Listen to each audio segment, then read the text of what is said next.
Assalamualaikum warahmatullahi wabarakatuh.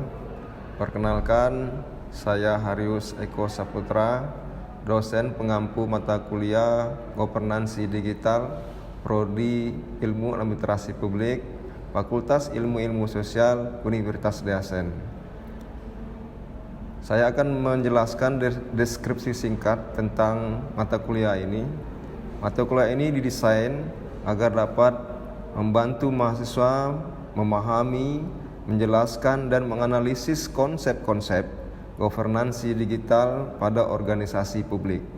Mata kuliah ini juga mempelajari secara komprehensif dasar-dasar digital governance, kemudian menelaah bagaimana digital governance dapat meningkatkan pelayanan publik, aplikasi demokrasi, dan faktor-faktor yang dapat mempengaruhi desain dan pengaplikasian digital governance dalam birokrasi pemerintahan. Mata kuliah ini dirancang sedemikian rupa dalam rangka untuk proses pembelajaran mahasiswa yang efektif dan efisien. Adapun capaian yang akan dicapai dari proses belajar ini, yang pertama adalah mahasiswa mampu menjelaskan dan memahami perkembangan peran teknologi, informasi, dan komunikasi dalam sektor publik. Yang kedua, mahasiswa mampu menjelaskan dan memahami perkembangan e-government ke e-governance. Ketiga, mahasiswa mampu menjelaskan dan memahami prinsip-prinsip dasar digital governance. Yang keempat, mahasiswa mampu menjelaskan dan memahami 3 tantangan besar e-government. Yang kelima, mahasiswa mampu menjelaskan dan memahami 4 tipe relasi e-government. Yang keenam, mahasiswa mampu menjelaskan dan memahami bagaimana digital governance dapat meningkatkan partisipasi atau peran masyarakat. Yang ketujuh, mahasiswa mampu menjelaskan dan memahami dampak digital governance terhadap kinerja organisasi yang lebih efektif dan efisien. Yang kedelapan, mahasiswa mampu menjelaskan dan memahami digital governance dan corruption, how digital world bring accountability and transparency to the public sector. Yang ke-9, mahasiswa mampu memahami dan menjelaskan digital governance dan inovasi pelayanan publik. Yang ke-10, mahasiswa mampu memahami dan menjelaskan perubahan paradigma dalam manajemen pemerintahan. Yang 11, mahasiswa mampu menjelaskan dan memahami collaboration in digital governance. Selanjutnya, pada rancangan pembelajaran mata kuliah digital governance ini dirancang 16 kali pertemuan, 14 kali itu materi, 1 kali ujian tengah semester, dan 1 kali adalah ujian akhir semester. Adapun metode yang digunakan dalam mata kuliah ini ceramah, diskusi, tugas mandiri baik tugas kelompok maupun tugas individu. Pada mata kuliah ini saya menggunakan metode pertama tatap muka, yang kedua adalah e-learning. Tatap muka saya menggunakan alat bantu LCD, proyektor, dan HP Android, dan PowerPoint. Pada e-learning, saya menggunakan alat bantu yang adalah PowerPoint. Adapun penilaian pada mata kuliah digital governance ini, yang pertama adalah absensi, itu 10%, tugas mandiri, tugas kelompok maupun tugas individu itu 20%, UTS atau ujian tengah semester itu 30%, ujian akhir semester atau UAS itu adalah 40%. Referensi yang saya gunakan pada mata kuliah digital governance ini, yang pertama adalah buku Eko Indrajit Ricardo yang berjudul Electronic Government, Strategi Pembangunan dan Pengembangan Sistem Pelayanan Publik Berbasis Teknologi Digital. Yang kedua adalah Ari Fekko dan Matti Malkia yang berjudul Encyclopedia of Digital Government. Yang ketiga adalah Home Douglas yang berjudul E-Business Strategies for Government. Demikian, dan bagaimana proses belajar akan dilaksanakan, akan diteruskan pada video berikutnya. Assalamualaikum warahmatullahi wabarakatuh. Assalamualaikum warahmatullahi wabarakatuh. Waalaikumsalam warahmatullahi wabarakatuh. Selamat sore dan salam sejahtera bagi kita semua. Puasa semua ya? Enggak puasa ada juga kan? Udah makan ada juga itu. Oke, sehat semua ya? Nah, malam hari ini kita akan memasuki materi yang kelima, yaitu kita akan membahas tentang sifat relasi atau hubungan di government. Terus peluang dan tantangan di government. Jadi sebelum kita bahas materi ini, kita akan replay dulu materi kemarin, yaitu korupsi di government di Indonesia. Jadi kenapa penting di government? Karena salah satunya adalah menurunkan angka korupsi. Saya minta kepada saudara sekalian mengulas materi kita yang kemarin. Ada yang bisa tentang survei transparansi internasional. Indonesia ini untung berapa? Ya, berapa? Ya, 144 dari sekian negara. Jadi ada beberapa negara yang paling angka korupsinya rendah, hampir di sini. Negara mana? Singapura, terus Swedia, Finlandia, Jerman, Selandia Baru, apa? Sudah lagi? Korea Utara. Apa? Indonesia. Ini kan negara yang tingkat angka korupsinya sangat minim ya, hampir dari zero. Ada tetangga kita ya, tetangga kita itu Selandia Baru sama Singapura. Singapura sama-sama negara Asia, sama-sama negara sekitar, tapi bisa menurunkan angka korupsi. Nah kita itu begitu tinggi. Kenapa? Ya, Anda bisa lihat realitasnya, keseharian kita, para pejabat atau yang terkena yang korupsi di negara, hukumannya sangat rendah. Jadi nggak ada yang rendah, ya, hukumannya rendah, terus hartanya nggak disita. Maka selesai dia menjalani hukuman bisa terdetek. Negara lain itu mencoba membuat yang korupsi, dipidana korupsi itu dimiskinkan. Sehingga ada yang kira korupsi bisa dimiskinkan, seluruh harta keluarga itu dimiskinkan. Makanya ini kemudian kita bersama-sama ya, generasi berikutnya ini bagaimana kita menanggulangi korupsi.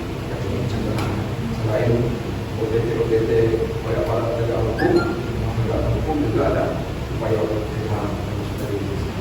Oke, kita itu replay dan kita kembali dengan materi kemarin. Sekarang kita masuk kepada materi yang kelima. Ini adalah hubungan atau empat relasi di government, termasuk peluang dan tantangan di government.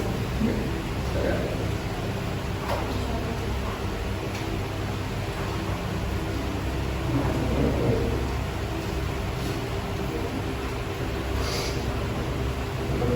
bisa Pak?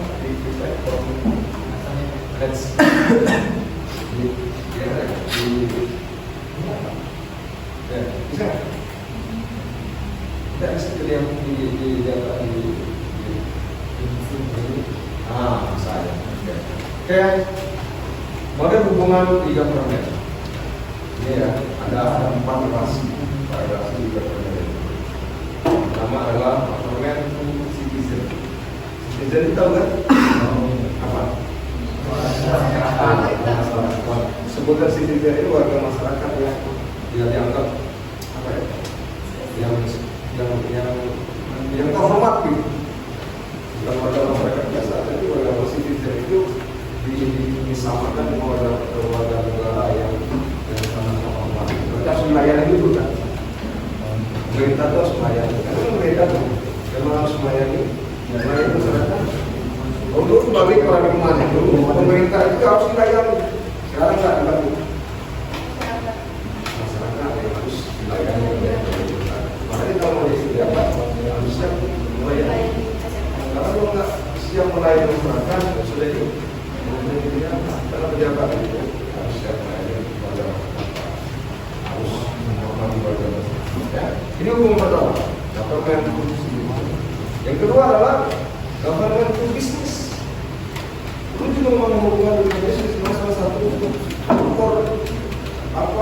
kemajuan daerah. Itu tidak terlepas dari sektor bisnis. UMKM namanya, usaha kecil menengah, usaha besar. Itu sangat membantu proses perekonomian di sebuah daerah. Kalau UMKM-nya usahanya macet, maka macetnya perekonomian. Ya kan? Karena indeks keberhasilan sebuah daerah atau keberhasilan pemerintahan itu tidak berbeda. Tingkat keberhasilan ekonomi. Banyak faktor ya untuk tidak keberhasilan ekonomi. Salah satunya produksi beras misalnya, atau tingkat pendapatannya. Untuk tingkat pendapatan sudah harus membangun sektor bisnis. Kita perlu ada relasi yang kuat antara government dan bisnis. Terus selanjutnya government itu government. Pemerintah dengan pemerintah. Kalau tidak sama, ini sendiri-sendiri harus integrasi sebenarnya. Misalnya ada pemerintah provinsi itu bisa berdiri sendiri, apalagi dalam pemerintah membangun dan menerapkan pelayanan menggunakan teknologi informasi yang bertujuan untuk memperbaiki hubungan dengan sektor desa di dalamnya. Contoh, sistem online, STNK online, online. Bagaimana menurut Anda?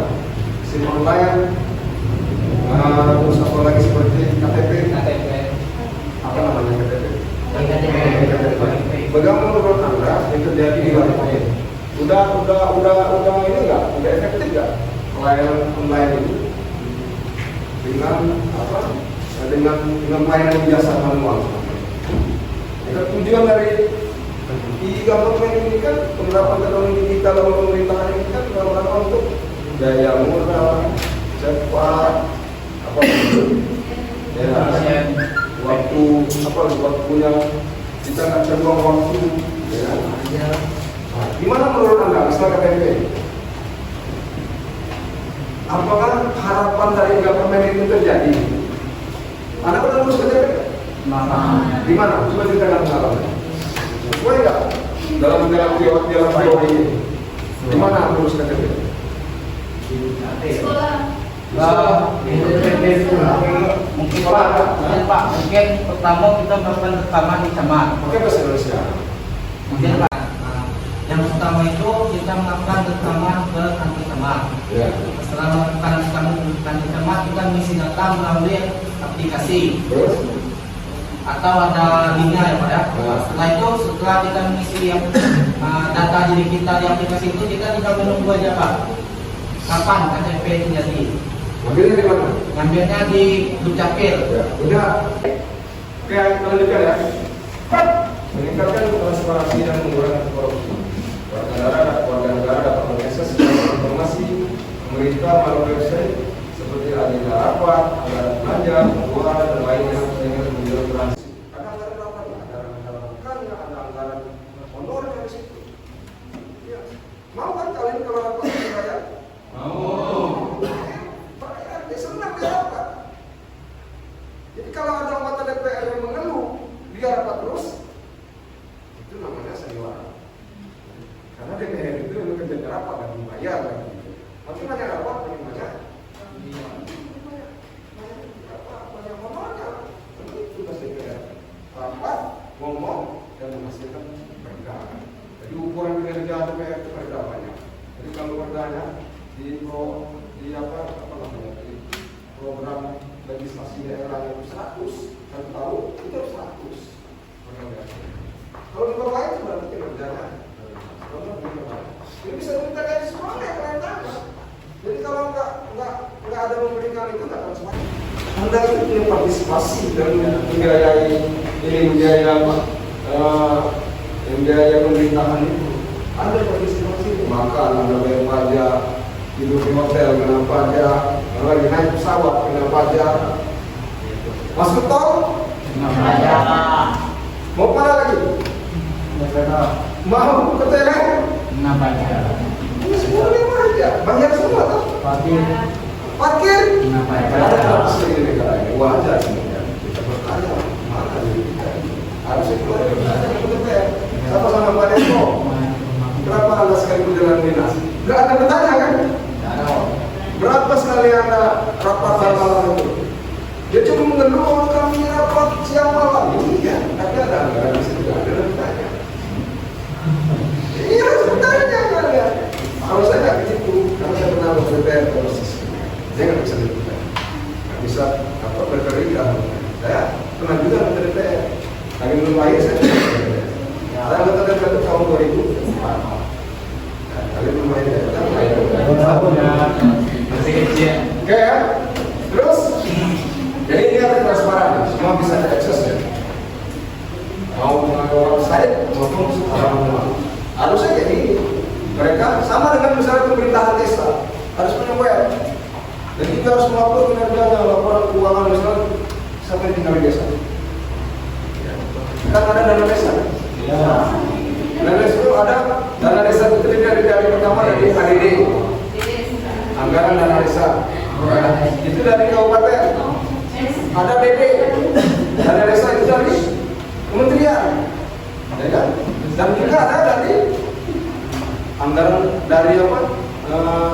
Di desa itu ada apa beres? Ada pendapatan desa. Karena ada pendapatan desa, ada usaha-usaha desa, ada BUMDes. Itu salah satu apa? Pendapatan desa. Jadi pendapatan desa itu ada tiga, ada ADD, ada ADD, ada itu harus sudah bisa diakses nih. Nah, bagaimana kalian pulang ke desa? Kalian kembangkan web desa untuk mengakses ini transparansi keuangan kita. Itu luar biasa skripsi bisa ditulis di jurnal presentasi nasional. Kenapa ya? Kedepannya seperti itu.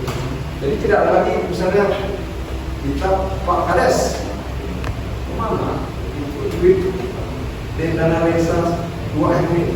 Oh enggak, saya udah buat itu nggak bisa. Sekarang nggak bisa lagi diaudit oleh aparat penegak hukum. Berapa dananya? 100 juta. Dan ternyata setelah diaudit cuma 50 juta. Mana lagi 50 jutanya? Makanya banyak kades masuk.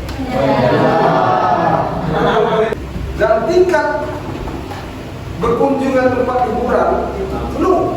Investigasi 90% kades provinsi Bengkulu. Ada kades berkasus, ada yang masuk penjara, ada yang diuji lagi.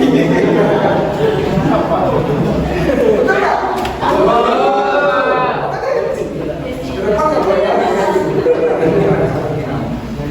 Karena ini rahasia. Betul itu kalau kita percaya, kira-kira kapan ada desa cair? Karena begitu.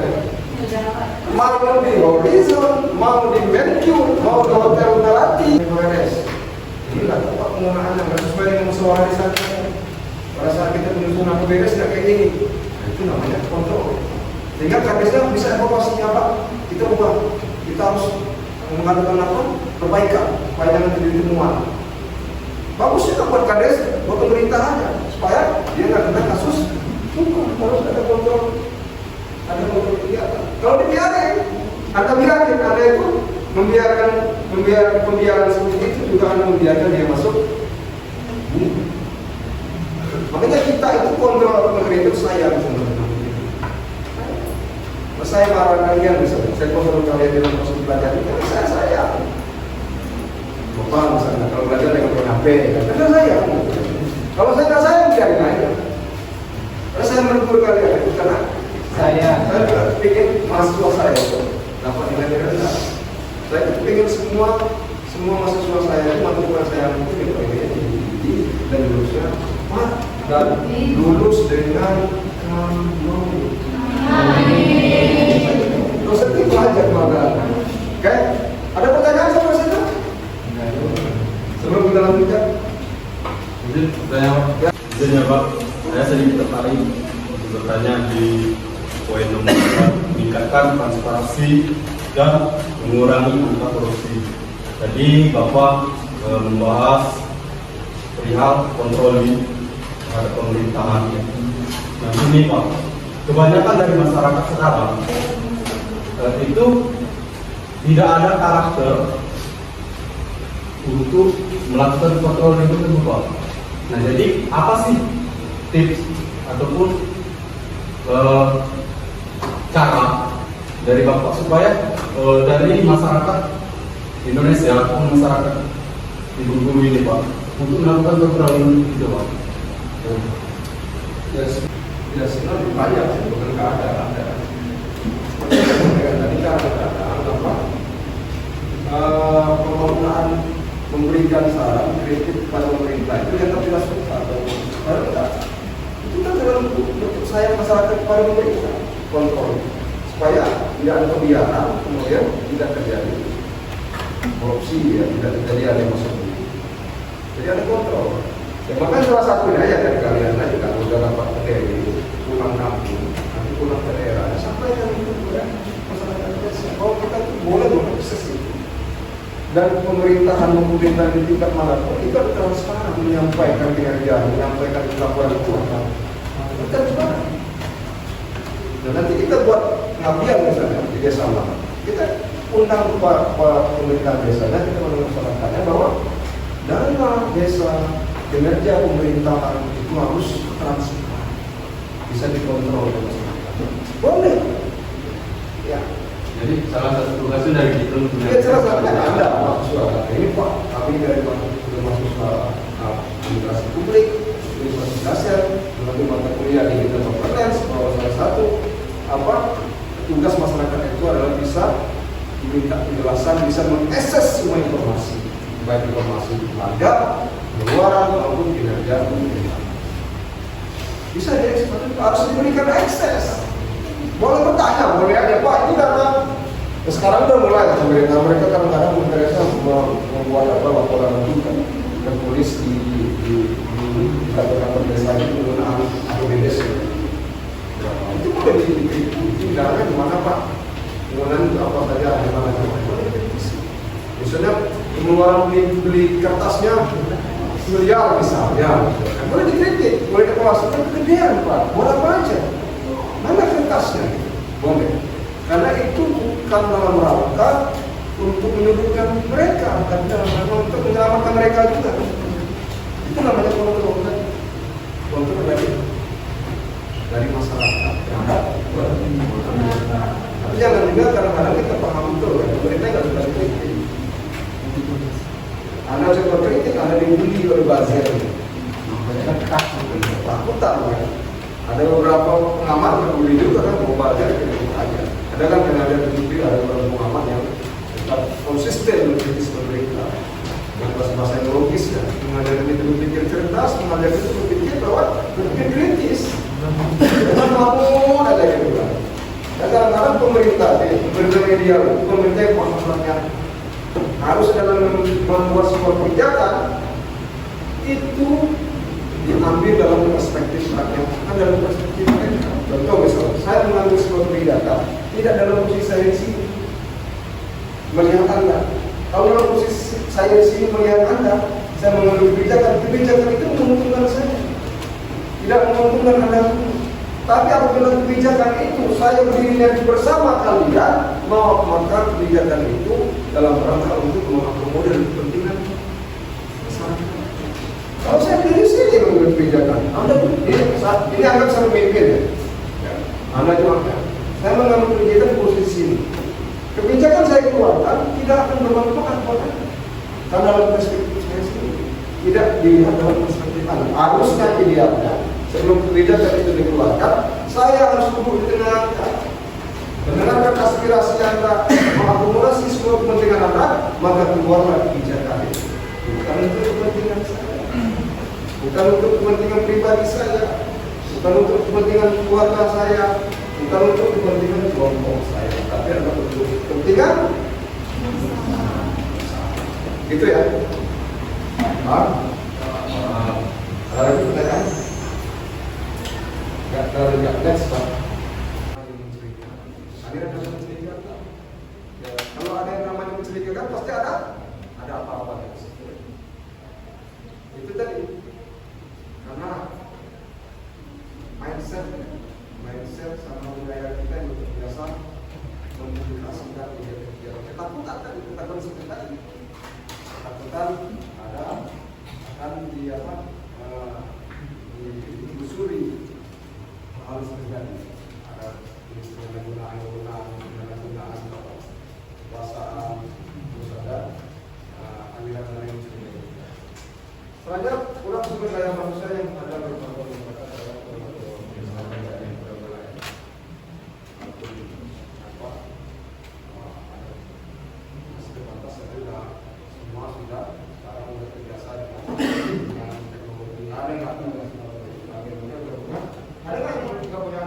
lagi sebenarnya lagi setiap wilayah itu berbeda-beda lah. Kalau di untuk wilayah Sumbaksel misalnya namanya PMP-DOS. Kalau di daerah Jakarta atau lagi apa namanya kasih berbeda-beda sebenarnya dengan daerah itu. Ya, di proyek juga. Tapi kenapa itu yang hubungan juga? Terus belum tersebar secara merata pemaparan listrik atau masih wilayah Indonesia. Ya, ada juga wilayah Indonesia ini yang belum dimasuki sistem ada jalan yang masih jelek, banyak betul di bentengnya masih banyak jalan jelek. Siapa yang di benteng? Benteng itu masih jelek. Kalau hujan, kalau mobil kita mobil rendah bisa masuk ya. Iya, ada benteng itu. Apa? Benteng masuk dalam kalau di luar ada daerah yang masuk di situ. Apa salah satu kendala penggunaan 3%. Nah ini harus kita rasa seperti jangan kita tuh jangan memandang Indonesia itu Jawa dan kota-kota aja. Karena orang berpikir orang Jakarta itu berpikir Indonesia itu Jakarta. Ternyata masih ada wilayah-wilayah di Indonesia itu yang minim pembangunan masih banyak, jalan masih jelek, listrik belum masuk, dan lain-lain. Masih banyak ya yang terbatas, minim fasilitas seperti itu. Walaupun di daerah-daerah kota besar, daerah yang daerah maju sudah biasa ya, kita ada beberapa daerah yang masih minim fasilitas. Ini juga menjadi perhatian pemerintah khususnya dalam pelaksanaan di Next Pak, masih ada apa? Oke, terus ya, terima kasih. Itulah nanti saya akan sampaikan kepada ini sebelum tutup. Ada pertanyaan? Apa sudah dapat dipahami? Anda bisa jelaskan ke depannya tujuan atau kuliah ini materi desain agar kita dapat menjelaskan dan memahami apa relasi government dan peluang kemungkinan antara dalam pelaksanaan government dan khusus seluruh Indonesia. Kalau kita lain sudah bahas itu bermain di ekspor tidak bagus ya. Sambil tidur aja bisa mengakses semua pelayanan di pelayanan pemerintahan. Kita juga terkadang diharapkan begitu. Tapi kadang-kadang masih setengah ada urusan online yang masih juga harus hadir di tempat tersebut, di kantor tersebut, ngurusin lagi dokumen-dokumen yang lucu juga. Misalnya saya ngurus paspor online, saya tadi masih sama lagi, diselenggarakan dokumen lagi, nulis lagi, harus tidak perlu lagi. Karena saat data kita masuk, kita bayar lewat uang, ya kan? Melalui online, kita ambil aja lagi. Kita bertanam, kita hari apa? Hari untuk hari Kamis ambil paspor, misalnya. Itu hari Kamis ambil paspor. Harusnya dia seperti itu, tapi enggak, datang lagi, ini lagi, nunggu lagi. Itu juga perlu dibenahi di depan ya. Jadi betul pelayanan itu betul maksimal dalam pelaksanaan di government atau di government. Ada pertanyaan? Ya, masih ada pertanyaan? Cukup ya? Kalau tidak ada pertanyaan, cukup sampai sekian dan kita akhiri sampai ketemu di minggu depan.